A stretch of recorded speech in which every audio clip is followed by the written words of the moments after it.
Donald Trump, la grande trahison. Le président américain a-t-il choisi son camp? 1h30 de conversation et un prochain rendez-vous fixé en tête-à-tête en terrain neutre, en Arabie Saoudite. Et devinez qui est mis sur la touche? L'Europe et Volodymyr Zelensky. Donald Trump et Vladimir Poutine viennent d'avoir une conversation téléphonique de 1h30. Et ce n'est que le début. Une rencontre en tête-à-tête est déjà planifiée en Arabie Saoudite. Pendant ce temps, Volodymyr Zelensky est tenu à l'écart et l'Europe est laissée sur la touche. Que se trame-t-il vraiment dans les coulisses du pouvoir? Selon des sources fiables, le président américain Donald Trump et le président russe Vladimir Poutine ont eu une conversation téléphonique prolongée et très productive, durant laquelle ils ont convenu de lancer immédiatement des négociations pour mettre fin à la guerre en Ukraine. Mais ce n'est pas tout. Une rencontre en personne est déjà prévue en Arabie Saoudite.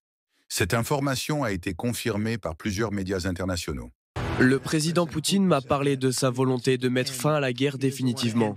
Il ne veut pas d'un faux arrêt pour que la guerre reprenne 6 mois après. Nous avons parlé de la possibilité de mettre en place un cessez-le-feu pour arrêter les pertes. C'est quelque chose que nous aimerions vraiment mettre en place dans un futur proche. J'ai eu le président Poutine au téléphone. On se prépare aussi à se rencontrer.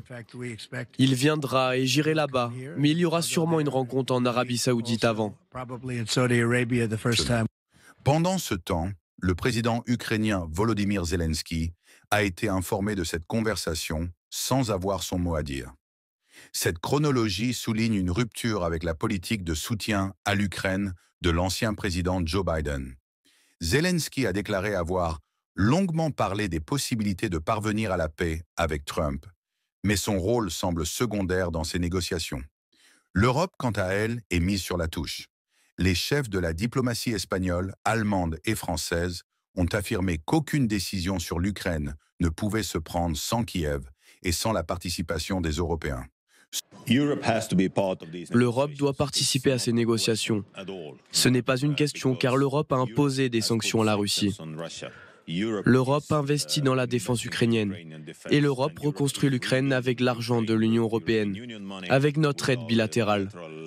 Nous devons donc être présents. Il est regrettable, et je dis ça comme une partie de la vérité, que l'administration Trump ait déjà fait des concessions à Poutine avant même que les négociations n'aient commencé. Pour moi, il est clair que l'Europe doit être impliquée dans les négociations et je pense que c'est très facile à comprendre, surtout si nous sommes censés jouer un rôle central ou principal dans l'ordre de paix. Cependant, les actions de Trump et Poutine semblent ignorer cette position, laissant l'Europe en alerte et prête à réagir. Pour être clair, dans le cadre de toute garantie de sécurité, il n'y aura pas de troupes américaines déployées en Ukraine. Nous voulons, comme vous, une Ukraine souveraine et prospère.